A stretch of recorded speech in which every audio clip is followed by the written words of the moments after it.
On the night of March 11, 2025, in a quiet suburb of Decatur, Atlanta, screams shattered the silence. Brian Wallace, a 42-year-old former Marine, was found unconscious in his backyard with serious injuries caused by a baseball bat. The main suspect? Malik Carter, a 17-year-old black student and Brian's neighbor. Moments earlier, the Carter family dog, Rex, had been found dead. Danielle Carter, Malik's mother, accused Brian of poisoning the animal. Witnesses claimed to have heard threats, and cameras recorded Danielle angrily confronting Brian. Shortly after, Malik was seen jumping the fence, holding an object. The police found a bat with blood and Malik's fingerprints. Now, he stands trial for attempted first-degree murder.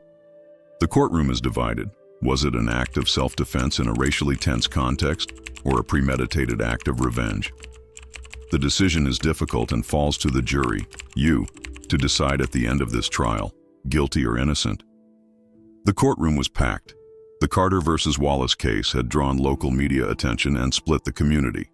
On one side, neighbors who had known Malik since childhood. On the other, Brian's former military colleagues, praising his discipline and character. At the center of it all, a tense silence lingered, as if the truth lay hidden in the creases of time and the unspoken fear. Judge Harold Whitman, a man with a deep voice and rigid posture, adjusted his glasses and began the proceedings. This court is now in session, case number 0425A, the State of Georgia versus Malik Carter. The defendant is charged with attempted first-degree murder. Is the prosecution and defense ready? Ready, Your Honor, said Prosecutor Linda Harris, rising. Her dark suit and steady gaze reflected years of experience. She looked at the defendant with a mix of suspicion and resolve. Ready for the defense, Your Honor, replied Marcus Bell, a young lawyer with a soft voice but strong conviction. He sat beside Malik, who kept his eyes down, trembling hands resting on his knees. Very well. The jury instructions have been given. We will begin with opening statements. Prosecution, you may proceed. The prosecutor walked confidently to the center of the room. Ladies and gentlemen, today you will hear about a violent, cowardly, and calculated act. A man was brutally struck from behind in his own backyard. Malik Carter, driven by rage, attacked Brian Wallace with a baseball bat until he fell unconscious. We have witnesses, physical evidence, and a clear sequence of events. This is not a case of self-defense. It is a case of revenge. A dangerous, disproportionate revenge fueled by an unstable mother and an easily provoked son. The state will prove that Malik took justice into his own hands, Harris declared, before returning to her seat. The judge nodded and looked at the defense. Marcus Bell stood calmly, walked to the center, and addressed the jury. Malik Carter is just 17. He has never been arrested, never been in trouble. On March 11th, he came home from school to find his dog, Rex, dead, poisoned. Yes, his mother accused a man of a crime. She was afraid. And Brian Wallace was not just any neighbor. There are records of racial conflict involving him. There are marks of violence on Danielle Carter's arms. And there's a history of tension many have ignored. What you will hear in this courtroom is more than just a case of assault. It's a portrait of fear, pain, and survival. Malik didn't plan anything. He reacted, the way many of us might have. The judge took a deep breath and announced, "We will now begin the presentation of evidence. Let the truth be heard with attention and discernment." All eyes turned to the next steps. The stage was set. The truth, perhaps, about to be challenged. Prosecutor Linda Harris rose as soon as the judge authorized the first witness. She looked confident, her voice firm as it echoed through the courtroom. The prosecution calls its first witness, Mrs. Margaret Jenkins. An elderly woman with white hair and impeccable posture entered and was led to the stand. She wore a beige outfit and clutched her purse tightly, as if holding more than just belongings, perhaps guilt or fear. "Mrs. Jenkins, do you live next to both Mr. Wallace and the Carters?" "Yes, for 22 years. I know both families well." "Tell the court what you heard and saw on the night of March 11th. "Around 7:45 p.m., I was washing dishes. My kitchen window overlooks Mr. Wallace's backyard. I heard shouting, It was Danielle's voice, very agitated. She was yelling things like, "Murderer," and "You'll pay for what you did to Rex." I went to the porch and saw her pounding on Brian's gate. He didn't respond. Then she screamed even louder. And then, about 15 minutes later, I heard a loud noise like something hitting a hard object. Then a groan. I looked again but only saw the boy, Malik, jumping back over the fence. He was holding something. It looked like a bat. "Did you see Malik strike Brian?" "No. I heard the sound, the screams, but I didn't see the exact moment," she said, lowering her gaze. Harris tried to stay composed. "But you heard threats and then saw Malik fleeing with an object in hand?" "Yes, definitely." Defense attorney Marcus Bell stood for cross-examination. "Mrs. Jenkins, you said you know both families. Have you witnessed previous disputes between Brian Wallace and the Carters?" She hesitated. "Some arguments, yes. But just neighborly issues, nothing unusual. Were any of those arguments racially charged?" "Objection, speculative," Harris said. "Sustained," replied the judge. Bell changed approach. "Are you absolutely certain that what you saw Malik holding was a bat?" "Not absolutely, but it looked like one. Something long, dark." Bell nodded. He knew her words had already had an impact, but wanted to clarify she hadn't witnessed the actual attack. "Thank you, Mrs. Jenkins." Linda Harris called the next witness. "I call Mr. Rajiv Patel." A casually but neatly dressed man entered. He owned a neighborhood grocery store and lived 2 houses down from Brian. "Mr. Patel, please tell the court what you saw that night." "I was walking back from the store. I stopped on the sidewalk to answer a phone call. That's when I saw Malik Carter jumping the fence between the 2 houses. He had a bat or something similar in his hand. He looked around and ran inside." "Did you see Brian?" "No, just Malik. He seemed agitated." "Had you ever seen Malik with that object before?" "No, but I've seen him around, always polite. It surprised me." Bell didn't question Patel, knowing his testimony was direct and difficult to discredit. The prosecutor then called the forensic expert. I called Dr. Elaine Morris.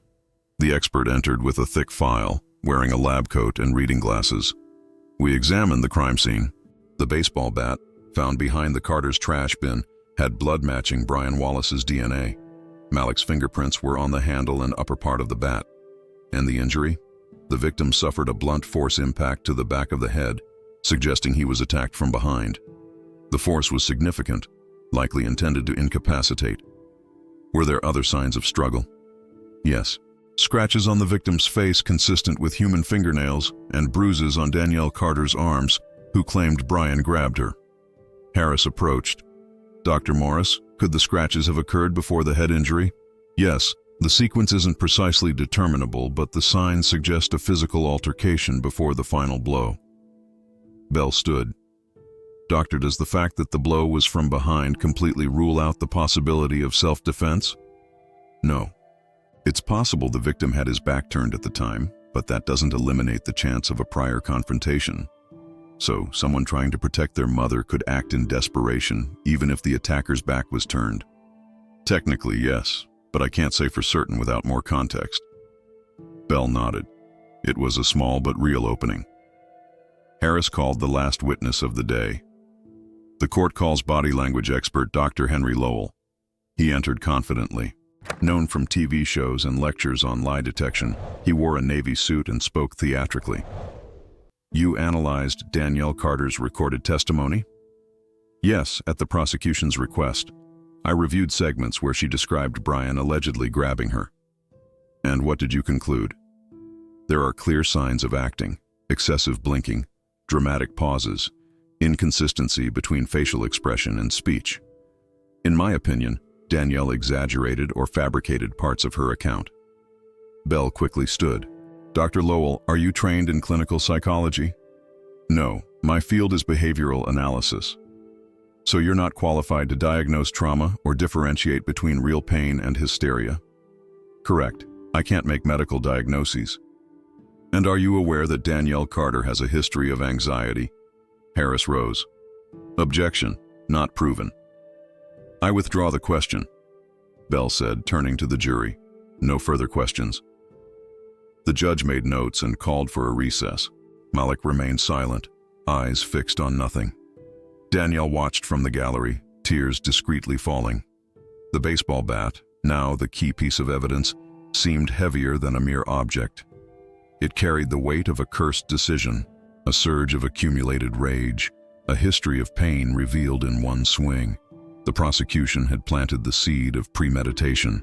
The defense's next witnesses would face the challenge of uncovering hidden, and perhaps legitimate, motives behind that violent act. The courtroom seemed quieter than ever. After the prosecution's compelling evidence, the atmosphere was filled with restrained tension. The prosecution's witnesses had painted a picture of an impulsive, violent youth driven by revenge. Now, it was the defense's turn to dismantle that narrative. Marcus Bell rose slowly, adjusting his tie with a calm but intense look. He knew he needed more than arguments. He needed humanity, context, unspoken pain. Your Honor, the defense calls its first witness, Danielle Carter. Malik's mother walked to the stand with hesitant steps. She wore a simple blue dress, and her arms still showed bruises. When she sat down, her hands visibly trembled. Mrs. Carter, please tell the court what happened on the night of March 11th, Bell asked gently. She took a deep breath, cleared her throat, and began. I was at home, making dinner, when I heard Rex barking. But it was a strange bark, weak. I ran out and found him on the ground, foaming at the mouth. He was still alive, but his eyes, he was convulsing. She paused, struggling with tears. Malik, at the defendant's bench, lowered his head. I screamed for help, called neighbors, but no one came. I called the vet, but it was too late. He died in my arms. I knew it wasn't natural. Then I remembered.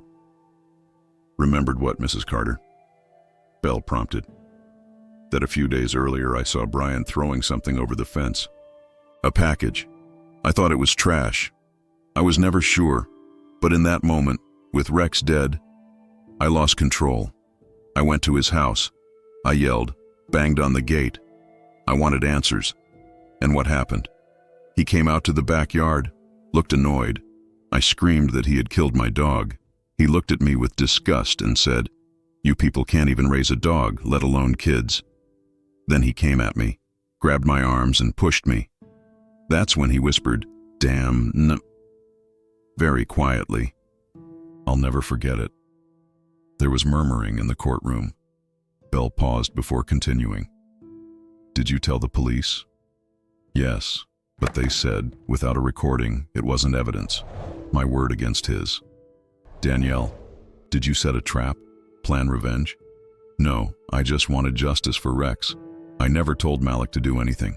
He saw me after school, saw the bruises, saw the dead dog. He went into shock. He just wanted to protect. Linda Harris stood for cross-examination. Mrs. Carter, prosecution has records that 3 days before the incident, you searched dog poison on your phone. Can you explain that? Danielle turned pale. I got a warning in a mom's group. They said dogs were being poisoned around. I looked it up out of fear, not to do anything. So it's a coincidence that your dog died of poisoning 3 days after your search? I didn't do it. I loved Rex. He slept in my bed every night. But you confronted Brian violently, yelled threats, incited your son. I was desperate. I just wanted the truth.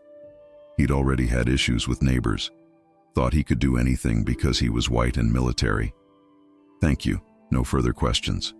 Danielle left the stand, crying softly. Malik tried to stand, but the judge intervened. Bell composed himself. The defense calls forensic psychologist Dr. Tasha Reynolds. An African-American woman in her mid-40s entered confidently and greeted the judge respectfully before taking the stand. Dr. Reynolds, did you evaluate Malik Carter after the incident? Yes. I conducted 3 clinical sessions with him, along with emotional and behavioral assessments. And what did you find? Malik was in a state of post-traumatic shock. The sudden death of his dog, seeing his mother injured, and the long-standing racial tension caused an emotional breakdown. I can't say with certainty what motivated his physical action, but I found no signs of premeditated aggression. He acted in an altered state. Is that consistent with someone who might act impulsively, believing they're defending their mother? Absolutely. He lacked the emotional tools to process what he saw. His brain reacted as if in real danger. Linda Harris stood. Dr. Reynolds, you said you can't determine the motive, so you can't confirm it was self-defense, correct? I can't confirm the exact motive, but I can confirm he wasn't fully in control of his actions. And that doesn't make him less dangerous? It makes him a suffering teenager. What's dangerous is the environment that placed him in that situation. Bell called the next witness. The defense calls the anonymous witness under court protection. The judge allowed it. A man wearing a cap and mask, identified only as Witness K, entered through a side door and sat behind a divider. His voice was digitally altered. Do you live in the area? Yes, 3 blocks from the Carters. What can you tell us about Brian Wallace? I saw him threaten Danielle at the supermarket about 2 weeks before the attack. He said something like, "You people should go back to where you came from." I thought she'd file a report, but nothing happened. Why didn't you speak up earlier? I was afraid. He followed me once. He sometimes carried a gun. Harris stood. This witness has no confirmed identity. We can't verify anything he says. Bell countered. But it shows the environment Danielle and Malik lived in, a hostile one. The judge allowed the testimony, though with caution. Next came a surprise witness. The defense calls Mr. Elijah Morrison. A 60-year-old black man with slow steps and a deliberate voice took the stand, a longtime neighborhood resident. Mr. Morrison, have you had contact with Brian Wallace? Yes. Last year I had issues with him. My grandson was playing on the sidewalk and Brian shouted that it wasn't a place for punks, called him a lazy brat. Did you report it? I tried, but was told it was a misunderstanding, as usual. Do you consider Brian a racist? I think he never wanted black neighbors. Yes. Harris crossed her arms. You're saying that based on one comment, Brian was racist? Based on many. Just not recorded, just not documented. But people who live there know. The judge allowed the testimony as behavioral pattern evidence. Finally, Bell played a video. It was from a past neighborhood association meeting. In it, Brian is seen arguing with a black woman saying, "You people want to change the rules. This street was always peaceful." His tone was harsh. No physical aggression is seen, but the hostility is evident. Bell turned to the courtroom. Ladies and gentlemen, what we have here is context. An environment of fear, distrust, and tension. Danielle Carter was intimidated, humiliated, and yes, provoked. Malik saw his world fall apart in minutes. His dog dead, his mother hurt, his home threatened. And he reacted. Perhaps wrongly, but not maliciously. He's not a criminal. He's a boy trying to protect what little he had left. Malik remained silent, eyes red, face pale. The baseball bat, now stored as evidence, remained a symbol, weapon of assault or tool of desperation. The defense had made its case. Now came the final clash of versions. As always, truth seemed to slip through the cracks of certainty. The room was heavy with tension.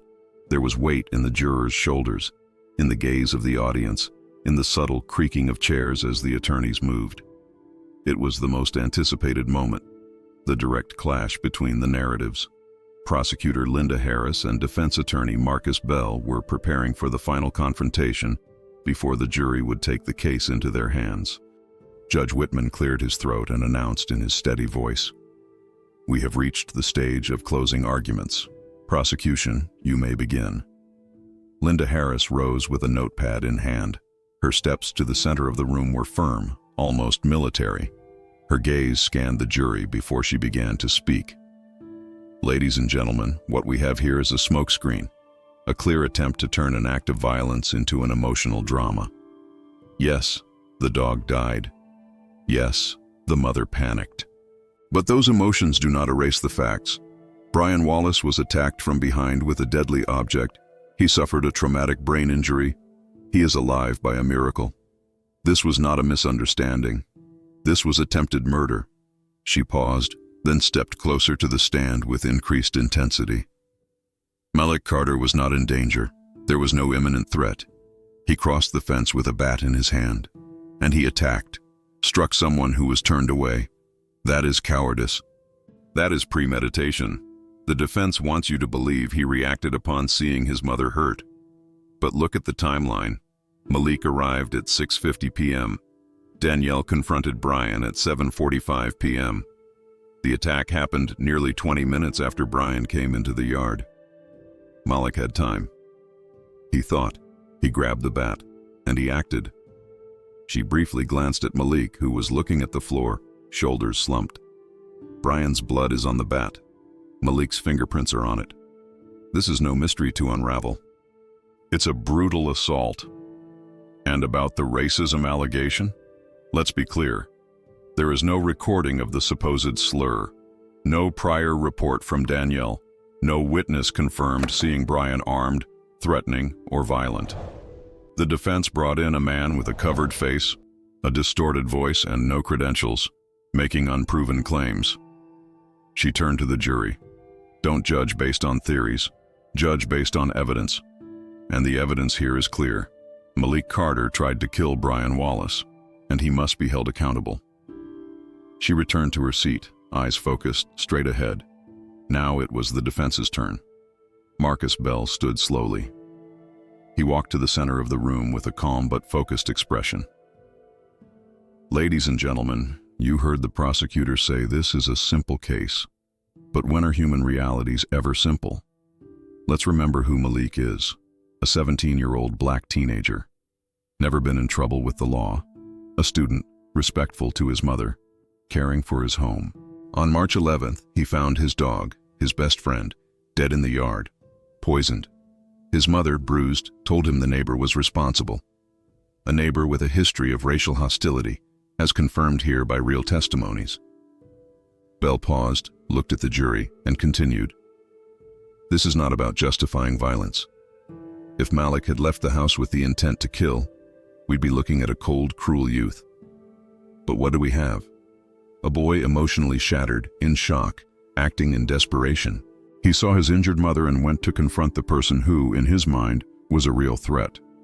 The forensic report indicated signs of struggle. Even the prosecution admitted Brian had scratches with Danielle's DNA on his face. What does that suggest? That there was a fight, that Brian was not a passive man that night. Bell stepped forward. And what about the claim that he struck from behind? Yes, the blow was to the back of the head. But what if Brian was walking away after hurting Danielle? What if Malik was trying to stop him from coming back to attack again? A blow to the back doesn't exclude a defensive reaction. It only indicates the angle of the moment, not the motivation.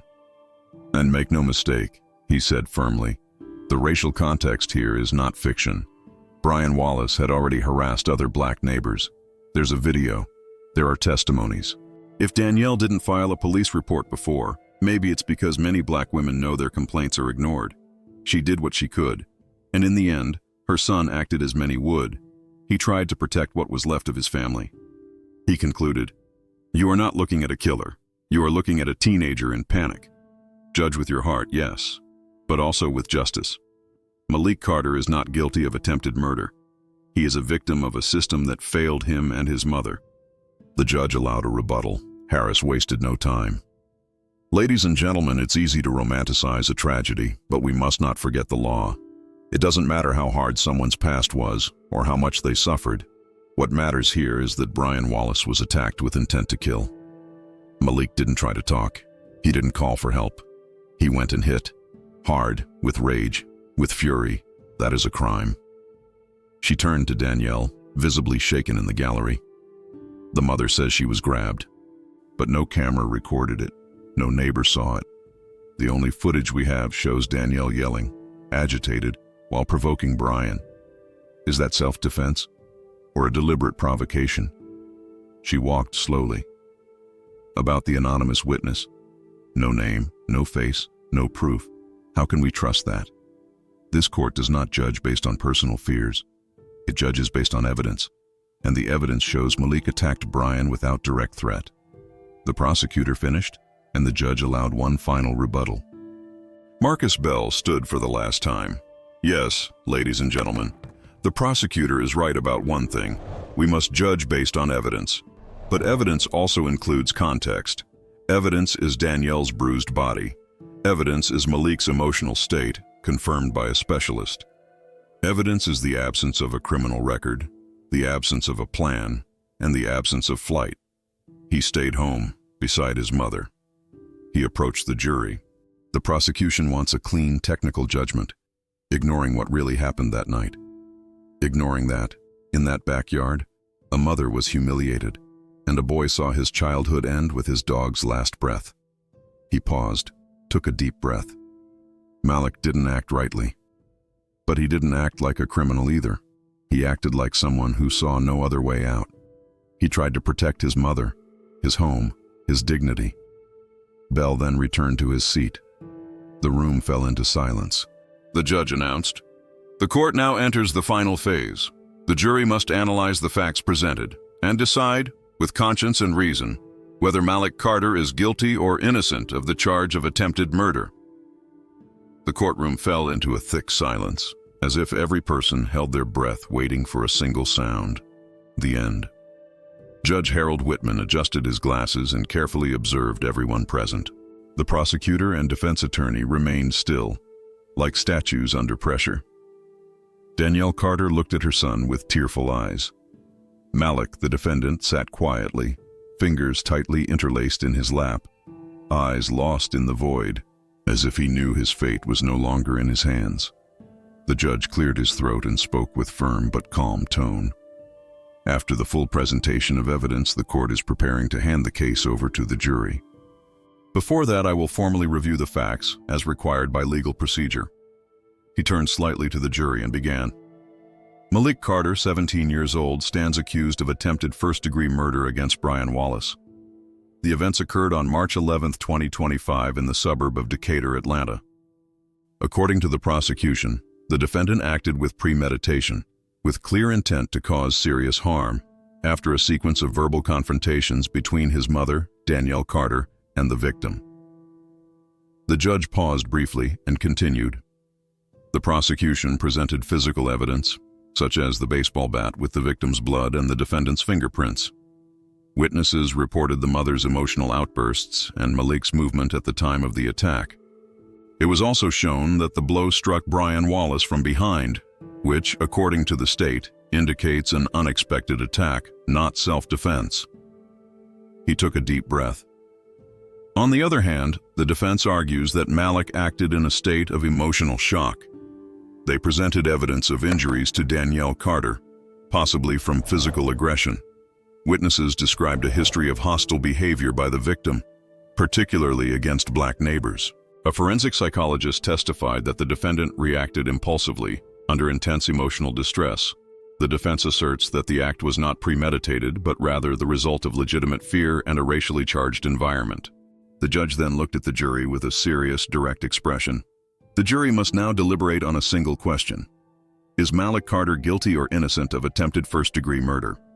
He raised his hand slightly, underscoring the gravity of the next words. If the defendant is found guilty, the sentence may range from 10 to 20 years in prison, depending on the severity of the act and any mitigating or aggravating circumstances considered by the court. He paused again, then stated firmly, "However, if found innocent, Malik Carter will be immediately cleared of all charges." The judge straightened and looked directly at the jury. "Now the decision is in your hands. You have seen the testimonies, analyzed the evidence, and heard every argument. The decision is yours. Is Malik Carter guilty or innocent? Leave your decision in the comments."